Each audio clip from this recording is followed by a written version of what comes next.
Bonsoir les amis. J'espère que vous allez bien, que vous êtes en forme. Vidéo en direct de la piscine, une autre vidéo en direct de la piscine, j'adore. Voilà, il faut allier plaisir et bien évidemment utile, joindre l'utile à l'agréable. Question de Tam Sam, sympa le surnom. Tam Sam, Tam c'est pour Tami. Donc salut Tami, merci énormément pour ces nombreuses vidéos que tu offres gratuitement, qui ont chacune énormément de valeur, permettant à chacun, quelle que soit sa classe sociale, son environnement, de choisir la bonne voie pour essayer de devenir libre financièrement, évitant ainsi de perdre trop d'années en suivant de fausses pistes ou tout simplement un mauvais raisonnement. Merci à toi et encore une fois, c'est vrai qu'il n'y a pas de distinction, pas de discrimination. Encore une fois, mes conseils s'adressent à tout le monde. Et moi, j'ai aucun, comment dirais-je, je pense que voilà, il y a des personnes qui ont la chance de bien vivre et d'être bien nées. Il y a d'autres personnes qui n'ont pas cette chance. Et je pense qu'il ne faut jamais jalouser les autres et il ne faut jamais mépriser les autres. D'accord? C'est pas parce que quelqu'un est dans la galère qu'il est plus nul que vous. Et c'est pas parce que quelqu'un est plus riche que vous qu'il est meilleur que vous. On est tous différents, mais encore une fois, le but, c'est, j'ai envie de dire, de se respecter les uns les autres. Donc j'ai deux questions. Je souhaite démarrer un blog sous une autre identité. Est-ce que c'est possible pour faire du très bon travail et sans qu'on me voie comme un escroc? Et pour toi, quel est le critère essentiel de la réussite financière, libre financièrement, que tu mettrais en tête de liste? Waouh, deux questions qui sont géniales. Première question, par rapport au blog, est-ce que tu peux commencer avec une autre identité? Bien évidemment. Tu peux même faire des vidéos sans mettre ton identité et juste filmer ton écran, etc. C'est tout à fait possible. Il y en a plein qui l'ont fait.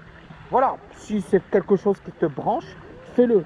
Après, le fait d'être vu comme un escroc, moi, c'est plus si tu as un job et tu veux pas être grillé dans ton job, ok. Mais le truc d'être escroc, si tu n'as pas de job, assume mon ami, assume. Tu penses que moi, il y a des gens qui m'ont pas traité d'escroc, il y en a plein, mais qu'ils aillent se faire. C'est-à-dire qu'à un certain moment, tu fais ton boulot, tu apportes de la valeur, tu es honnête, tu fais le truc, c'est donnant-donnant. C'est-à-dire que, et moi encore une fois, j'ai envie de dire, les gens quand ils payent une de mes formations, ils reçoivent beaucoup plus que ce qu'ils payent. Point, c'est ça le truc, apporter de la valeur. Maintenant, j'oblige personne à suivre mes formations. S'il y a des gens qui vont dire ouais, c'est un escroc, ils vendent des formations, tu es jaloux, tu es aigri, tu as un problème. C'est-à-dire, encore une fois, moi j'ai un institut, je reviens sur ta question. Moi j'ai un institut qui est régulé à Dubaï. Et ils m'ont demandé mes diplômes, mon CV, recommandations. D'accord, j'ai un CV béton, j'ai plein de diplômes, j'ai bien évidemment une grosse expérience professionnelle. Merde, j'ai écrit 6 bouquins, là 7 bouquins. Et il y aura toujours des gens qui vont me dire ouais, c'est un escroc, le gars il vend des formations. Allez vous faire formation à 2 balles qui sont facturées des milliers d'euros. Les gars, c'est une journée de séminaire, 2 journées de séminaire et on n'en retient rien du tout. Il y en a plein de ces séminaires. Et on va pas dire ouais, c'est des escrocs. Pourquoi? Parce que c'est des boîtes tout simplement qui font des formations pour les grosses entreprises. Ouais, mais je suis désolé, mais ces boîtes, elles facturent malgré tout 3 000 euros, 5 000 euros, 10 000 euros pour 2 journées, 3 journées, 4 journées. Ce qui est quand même beaucoup par rapport à ce que les gens vont retirer. Donc, tu t'en fiches des autres.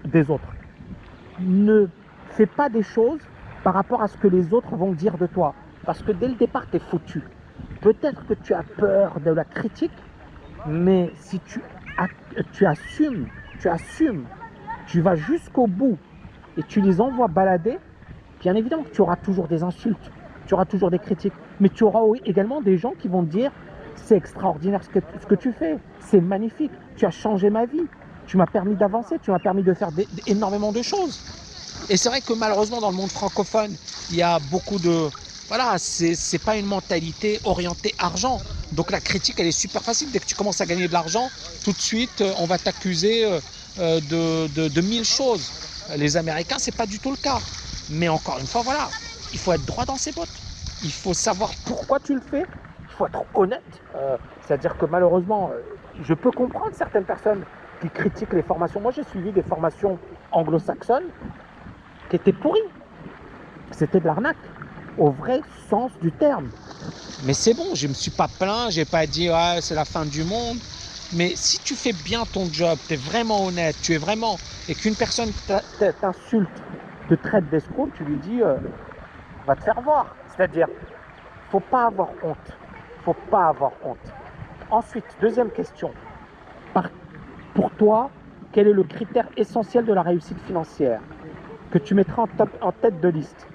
Le critère essentiel de la réussite financière, pour moi, c'est la liberté. Je l'ai déjà dit dans plusieurs vidéos. J'ai bossé dans des boîtes. J'étais esclave de ces boîtes. Je bossais dur et j'ai eu des mauvaises expériences dans ces boîtes. J'ai même bossé dans l'éducation nationale et j'ai vu des choses qui m'ont pas plu. Par exemple, je vais vous raconter une anecdote. J'ai bossé sur un travail de recherche et j'ai bossé comme un con pour ce travail de recherche.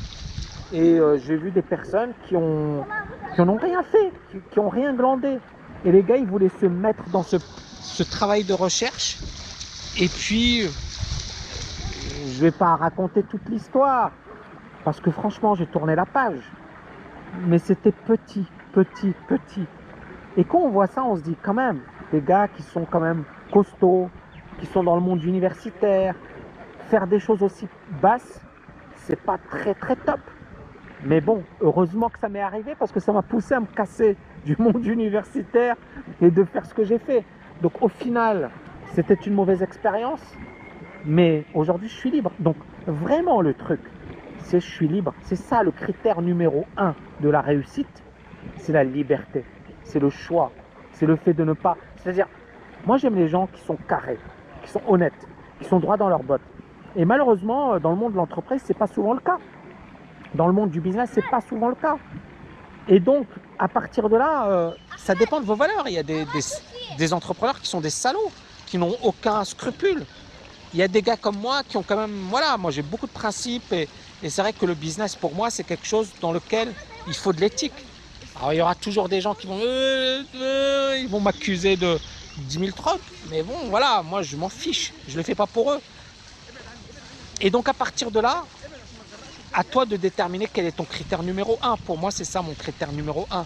La liberté, le fait de ne pas dépendre de quelqu'un. Voilà. J'espère que vous avez aimé cette vidéo. N'oubliez pas de la liker, de la partager. Et je vous dis à bientôt les amis. Ciao, ciao, ciao.